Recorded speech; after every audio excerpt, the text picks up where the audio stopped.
മരിച്ചവരും അദൃശ്യരായവരും ഒത്തുകൂടുന്ന ഇടമെന്ന് പേരുള്ള ഒരു മാർക്കറ്റ്.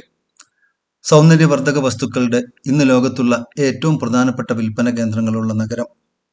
8 നൂറ്റാണ്ടുകൾ പിന്നിട്ട മിനാരവും മസ്ജിദും. മൊറോക്കോയുടെ ചുവന്ന നഗരമായ മറാക്കിഷിനെ കുറിച്ചാണ് ഈ ലക്കം ജേർണിയിസ്റ്റ്.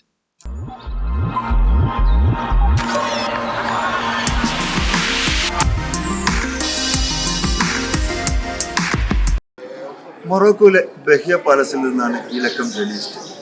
ഈ രാജ്യത്ത് ചുവന്ന സിറ്റി എന്നറിയപ്പെടുന്ന മൊറാക്കിഷ് പക്ഷേ രാജവംശങ്ങളുടെ ചരിത്രത്തിൻ്റെ മാത്രമല്ല കലയുടെയും സംസ്കാരത്തിൻ്റെയും മൊറോക്കൻ സൗന്ദര്യം വഴിഞ്ഞൊഴുകുന്ന ഒരു പ്രധാനപ്പെട്ട നഗരം കൂടിയാണ്.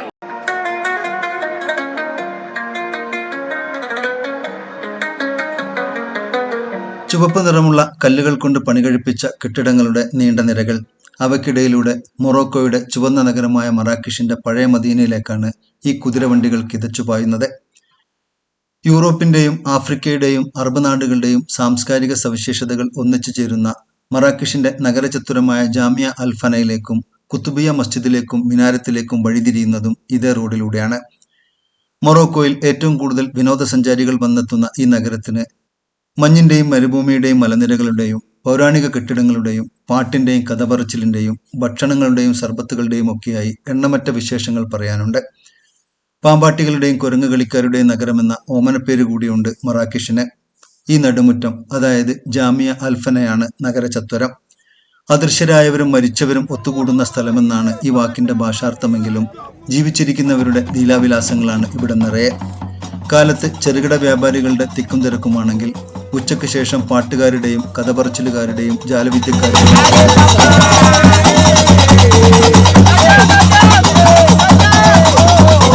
രാത്രിയായാൽ കൊതിയൂറുന്ന ഭക്ഷണ വിഭവങ്ങളുമായി തട്ടുകടക്കാർ ഈ മൈതാനം കൈയടക്കും. പക്ഷെ പാട്ടുകാരും പാമ്പാട്ടികളും തന്നെയാണ് ജാമിയ അൽഫനയുടെ മുഖ്യ ആകർഷണം.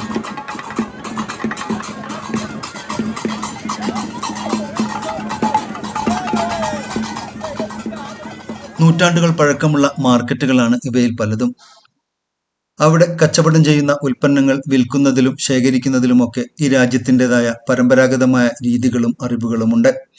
അക്കൂട്ടത്തിലൊന്നാണ് സുഗന്ധ വ്യഞ്ജന മാർക്കറ്റ്. ആവശ്യക്കാരെ ആകർഷിക്കുന്നതിന് വേണ്ടി വളരെ കലാപരമായാണ് മല്ലിയും മുളകും മഞ്ഞളും ഒക്കെ ഡബ്ബകളിൽ നിരത്തി വെക്കുന്നത്. അക്കൂട്ടത്തിൽ എടുത്തു പറയേണ്ട ഒന്നാണ് ആഫ്രിക്കയുടേത് മാത്രമായ മിർ എന്നും മൂർ എന്നും അറിയപ്പെടുന്ന കുന്തിരിക്കത്തെ അനുസ്മരിപ്പിക്കുന്ന സുഗന്ധദ്രവ്യം.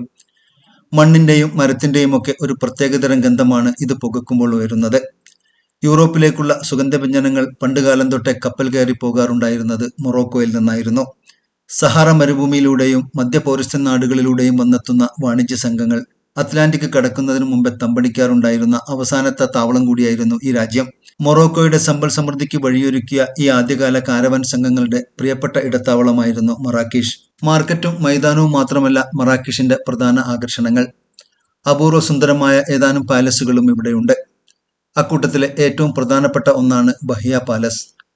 അടിമകളുടെ ജീവിതത്തെക്കുറിച്ച് നമ്മുടെ ധാരണകളെ തിരുത്തുന്ന ഒരിടം കൂടിയാണ് 19-ാം നൂറ്റാണ്ടിൽ നിർമ്മിക്കപ്പെട്ട ഈ കൊട്ടാരം. സുൽത്താൻ ഹസൻ ഒന്നാമന്റെ കാലത്ത് വെറുമൊരു അടിമയായി കൊട്ടാരത്തിലെത്തിയ സൈ മൂസ കഴിവും ബുദ്ധിശക്തിയും കൊണ്ട് പിൽക്കാലത്ത് പ്രധാനമന്ത്രിയുടെ പദവിയിലേക്ക് ഉയർന്നതിന്റെ ചരിത്രം കൂടിയാണ് ബഹിയ പാലസ് പരിചയപ്പെടുത്തുന്നത്. സൈ മൂസയുടെ കാലത്താണ് ഈ കൊട്ടാരത്തിന്റെ പണി ആരംഭിക്കുന്നത്. സൈ മൂസയുടെ മകൻ ബ അഹമ്മദ് പിന്നീട് പാലസിനെ ഇന്നീ കാണുന്ന അതിമനോഹരമായ സൗധമാക്കി മാറ്റിയെടുത്തു.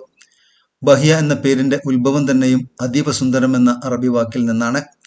സുൽത്താൻ ഹസൻ മരണപ്പെട്ടതിനു ശേഷമുള്ള കാലത്ത് വൈദേശിക ശക്തികളുടെ ആക്രമണത്തെ ചെറുത്തതിലും മൊറോക്കോയുടെ ഭരണം മുന്നോട്ട് കൊണ്ടുപോയതിലും ബ അഹമ്മദിന് സുപ്രധാനമായ പങ്കുണ്ടായിരുന്നു. മൊറോക്കൻ പാലസ് ആർക്കിടെക്ചറിന്റെ അതിശയിപ്പിക്കുന്ന മാതൃകകളിലൊന്നാണ് 150 മുറികളുള്ള ഈ കൊട്ടാരം. ഇതിനകത്തെ സെല്ലിജ് എന്ന മൊസൈൽ വർക്കുകളും മരപ്പണികളും മച്ചിന്റെ നിർമ്മാണവുമൊക്കെ ആർക്കിടെക്ചർ മേഖലയിൽ വേറിട്ടു നിൽക്കുന്നവയാണ്. പുറമെ നിന്നു നോക്കുമ്പോൾ തികച്ചും സാധാരണ മട്ടിലുള്ള ഒരു പാലസാണിത്. അതിനകത്ത് പക്ഷേ ആർഭാടം എന്ന വാക്കിന്റെ അവസാനത്തെ സാധ്യതയെയും ഉപയോഗപ്പെടുത്തിയതായാണ് കാണാനാവുക. പടിഞ്ഞാറൻ ആഫ്രിക്കയിലെ രാജ്യങ്ങളിൽ നിന്ന് സ്വർണവും ഇറ്റലിയിൽ നിന്ന് കർറാവ മാർബിളും ഇറക്കുമതി ചെയ്തു.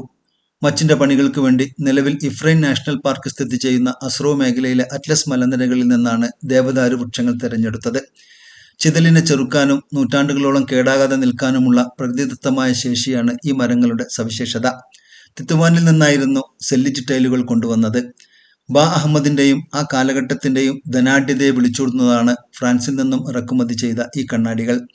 രാജാക്കന്മാരുടെയും പ്രഭുക്കന്മാരുടെയും ഭവനങ്ങളിലെ ഇത്തരം കണ്ണാടികൾ അന്നുണ്ടായിരുന്നുള്ളൂ. ചില കണ്ണാടികൾക്ക് ഒരു ചുവരിന്റെ വലിപ്പമുണ്ട്. സ്റ്റെക്കോ എന്നറിയപ്പെടുന്ന ചുണ്ണാമ്പ് മിശ്രിതമാണ് പുതിയ കാലത്തെ പ്ലാസ്റ്റർ ഓഫ് പാരീസ് വർക്കുകൾക്ക് സമാനമായി മതിലുകളിലുള്ളത്. മറാക്കിഷിന്റെ സമീപ പ്രദേശമായ ഹാവുസിൽ നിന്നായിരുന്നു ഇതെത്തിച്ചത്. മൊറോക്കോയുടെ വ്യത്യസ്ത നഗരങ്ങളിലെ അറിയപ്പെടുന്ന കലാകാരന്മാരുടെ സംഘങ്ങൾ ചേർന്ന് കൊട്ടാരത്തിനകത്തെ ശില്പവേലകളും ചിത്രമെഴുത്തും പൂർത്തിയാക്കി. ഒരു നൂറ്റാണ്ടിനെ അതിജീവിച്ച ഈ നിറങ്ങൾ മങ്ങലേൽക്കാതെ ഇപ്പോഴും ബാക്കിയുണ്ട്. മൊറോക്കോ എന്ന രാജ്യത്തിന്റെ സാംസ്കാരിക വൈവിധ്യം പകർത്തിയെടുത്ത ഭൂപടമാണ് ബഹിയ പാലസ് എന്ന് പോലും വിശേഷിപ്പിക്കപ്പെടാറുണ്ട്. ബാ അഹമ്മദ് വിദേശ പ്രതിനിധികളെ സ്വീകരിക്കാറുണ്ടായിരുന്ന ഈ നടുമുറ്റം നിറയെ ഒരു കാലത്തുണ്ടായിരുന്ന ടൈലുകൾ പഴയ അതേ മട്ടിൽ പുനഃസ്ഥാപിക്കുകയാണിപ്പോൾ. നടുമുറ്റത്തിന് ചുറ്റിലുമുള്ള 80 മുറികൾ ബാ അഹമ്മദിന്റെ കൊട്ടാരം ദാസിമാരുടേതും വെപ്പാട്ടിമാരുടേതുമായിരുന്നു. മതപരമായി അംഗീകാരമുള്ള 4 ഭാര്യമാർക്ക് പുറമെ അടിമകളെയാണ് വെപ്പാട്ടിമാർ എന്ന നിലയിൽ ബാ അഹമ്മദ് കൊട്ടാരത്തിൽ സൂക്ഷിച്ചതെന്നാണ് ചരിത്രകാരന്മാരുടെ വിശദീകരണം.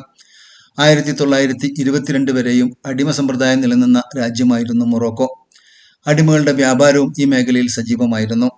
മൊറോക്കോയുടെ അയൽ രാജ്യമായ മൗറിത്താനിയയിൽ ഇന്നും ഗോപ്യമായ രീതിയിൽ അടിമ സമ്പ്രദായം നിലനിൽക്കുന്നുണ്ട്. വടക്കൻ ആഫ്രിക്കയുടെയും സ്പെയിനിന്റെയും ചരിത്രത്തിലെ ഏറ്റവും പ്രധാനപ്പെട്ട രാജവംശമായിരുന്ന അൽമൊഹാദ് ഭരണകൂടത്തിന്റെ കാലത്ത് പണിത കുത്തുബിയ മിനാരവും മസ്ജിദുമാണ് മറാക്കിഷിലെ പ്രധാനപ്പെട്ട 2 നിർമ്മിതികൾ. ഈ മിനാരത്തിന് മുന്നിലായി റോഡിനോട് ചേർന്ന് ഫാത്തിമ ലല്ലയുടെ മക്ബറയുമുണ്ട്. പുരുഷന്മാരായ സൂഫികളുടെയും ദിവ്യന്മാരുടെയും മക്ബറകളാണ് സാധാരണ കാണാറുള്ളതെങ്കിലും മൊറോക്കോയിലെങ്ങും അറിയപ്പെടുന്ന വിശുദ്ധയാണ് ഫാത്തിമ ലല്ല. നഗരം ഇസ്ലാമിക ഭരണത്തിന്റെ കീഴിലേക്ക് വന്നതിന്റെ സ്മാരകമായി 1147 ഖലീഫ അബ്ദുൽ മുഅ്മിനാണ് കുത്തുബിയ മസ്ജിദിന്റെ പണി ആരംഭിച്ചത്.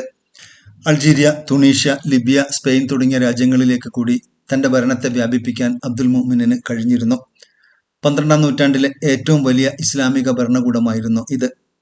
അതിമനോഹരമായ ആർച്ചുകളും ഷാങ്ലിയറുകളും അകത്തുണ്ടെങ്കിലും ഈ മസ്ജിദിന്റെ ഉൾവശം വിനോദസഞ്ചാരികൾക്ക് തുറന്നു കൊടുക്കാറില്ല. നമസ്കരിക്കാൻ എത്തുന്നവർക്ക് ബാങ്ക് വിളിച്ചതിനു ശേഷമുള്ള ഹ്രസ്വമായ സമയത്ത് മാത്രമാണ് അതിനകത്തേക്കുള്ള പ്രവേശനം. ലാളിത്യത്തിൽ വിശ്വസിച്ചവരായിരുന്നു അൽമൊഹദ് ഭരണാധികാരികൾ എന്നതുകൊണ്ട് തന്നെ ഒരു മിഹ്റാബ് ഒഴികെ കൊത്തുപണികളുടെ ധാരാളിത്തം ഈ മസ്ജിദിനകത്ത് എവിടെയുമില്ല. ഇസ്ലാമിക ലോകത്ത് ഇന്നുള്ള മിഹ്റാബുകളിൽ ഏറ്റവും മികച്ചവയുടെ കൂട്ടത്തിലാണ് പക്ഷേ ഇതിന്റെ സ്ഥാനം. മിഹ്റാബിനകത്തു നിന്നും വെള്ളിയാഴ്ച മാത്രം പുറത്തേക്ക് വരാറുണ്ടായിരുന്ന രീതിയിലായിരുന്നു മിമ്പർ, അതായത് പ്രസംഗപീഠം. അബ്ദുൽ മുഅ്മിന് ശേഷം അടുത്ത ഖലീഫയായി അധികാരമേറ്റ യാക്കൂബ് അൽ മൻസൂറിന്റെ കാലത്താണ് കുത്തുബിയ മിനാരം നിർമ്മിക്കപ്പെട്ടത്. 252 അടി, അതായത് 77 മീറ്ററാണ് അതിന്റെ ഉയരം. സ്പെയിനിലെ സെവിയയിലുണ്ടായിരുന്ന പള്ളി മിനാരത്തെയാണ് കുത്തുബിയയും മാതൃകയാക്കിയത്. ഒരു കേടുപാടുമില്ലാതെ 8 നൂറ്റാണ്ടുകൾ പിന്നിട്ട ഈ മിനാരം ഇന്നും മറാക്കിഷിന്റെ ഗതകാല പ്രൗഢിയുടെ പ്രതീകമാണ്. വിവിധ കാലഘട്ടങ്ങളിൽ നാടുഭരിച്ച ഖലീഫമാരും സുൽത്താൻമാരുമൊക്കെ നഗരത്തിന്റെ ഇസ്ലാമിക പാരമ്പര്യമായി നെഞ്ചേറ്റിയ അടയാളസ്തംഭമായിരുന്നു ഇത്. മൊറോക്കോയുടെ ഭരണകാലഘട്ടങ്ങളിൽ വന്ന രസകരമായ ഒരു മാറ്റമായിരുന്നു ഖലീഫയിൽ നിന്ന് സുൽത്താനിലേക്കും പിന്നീട് രാജാവിലേക്കുമുണ്ടായ സ്ഥാനക്കയറ്റം. ഇപ്പോഴത്തെ രാജാവായ മുഹമ്മദ് 5-ാമൻ അമീറുൽ മുഅ്മിനീൻ, അതായത് വിശ്വാസികളുടെ നായകൻ എന്ന പദവി സ്വന്തം നിലയിൽ വഹിക്കുന്നുണ്ടെങ്കിലും താൻ ഖലീഫയാണെന്ന് അദ്ദേഹം പരസ്യമായി എവിടെയും അവകാശപ്പെടാറില്ല.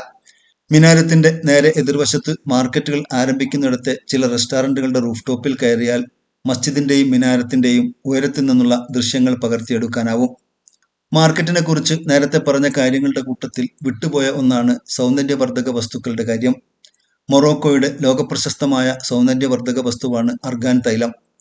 ഏറെ വിലയുള്ള ഈ തൈലത്തെ ദ്രാവക രൂപത്തിലുള്ള സ്വർണമെന്ന്, അതായത് ലിക്വിഡ് ഗോൾഡ് എന്ന് പൊതുവെ വിശേഷിപ്പിക്കാറുണ്ട്.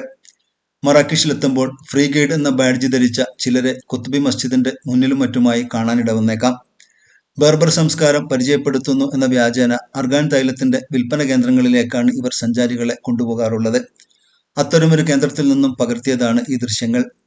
അക്കേർ ഫെസിയാണ് മൊറോക്കോയിലെ മറ്റൊരു തനത് സൗന്ദര്യവർദ്ധക വസ്തു. ഗസൂൽ എന്ന കളിമണ്ണും കറുത്ത സോപ്പും ഈ രാജ്യത്ത് നിന്നുള്ള പ്രധാനപ്പെട്ട ബ്യൂട്ടി പ്രൊഡക്റ്റുകളാണ്. മുൾത്താനി മിട്ടിയേക്കാളും ചർമ്മ സൗന്ദര്യത്തിന് ഗുണം ചെയ്യുന്ന ഒന്നാണ് ഗസൂൽ. പ്രകൃതിദത്തമായ നിരവധി ചേരുവകൾ ചേർത്തുണ്ടാക്കുന്ന പലതരം തൈലങ്ങളും ലേപനങ്ങളുമൊക്കെ മൊറോക്കോയിലുണ്ട്. പക്ഷെ ശ്രദ്ധിക്കുക, മാർക്കറ്റ് വിലയുടെ ഏകദേശ രൂപം മനസ്സിലാക്കിയില്ലെങ്കിൽ ഒരുപക്ഷെ കബളിക്കപ്പെട്ടേക്കാം. എങ്കിലും മൊറോക്കോ എന്ന രാജ്യത്ത് നിന്നും വാങ്ങാൻ മറക്കരുതാത്തത് അവരുടെ സൗന്ദര്യവർദ്ധക വസ്തുക്കൾ തന്നെയാണ്. സാധ്യമാവുമെങ്കിൽ ഇവിടുത്തെ ഏതെങ്കിലും ഒരു മൊറോക്കോ ബാത്ത് സെന്ററിൽ കയറി സവിശേഷമായ ഒരു ആവി കുളിക്കും സമയം കണ്ടെത്തണം.